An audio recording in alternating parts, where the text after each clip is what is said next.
నిబంధన అంతా ఒకరిని కార్నర్ చేస్తుందండి. ఎవరిని చెప్పండి? అటు చూడండి, అటు చూడండి, అటు చూడండి, సూచాయిగా అటుని చూడండి, ఒరిజినల్ రాబోతుందని ఒక ఆయన చూపిస్తుంటారు.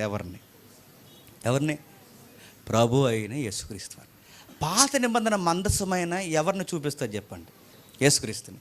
అడ్డుతెర అయినా ఎవరిని చూపిస్తారు చెప్పండి? యేసుక్రీస్తుని. పాత నిబంధనలో ఏ ప్రక్షాళన, ప్రోక్షణ, రక్త బలి అయినా, చివరికి జంతువైనా, గొర్రె పిల్ల అయినా, పక్షి అయినా, ఏది జరిగినా పాత నిబంధనలో ఎవరిని అడ్రస్ చేస్తుంది చెప్పండి? ఎవరిని?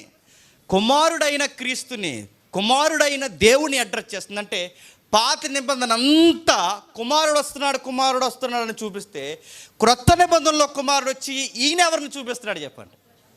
చెప్పాలి.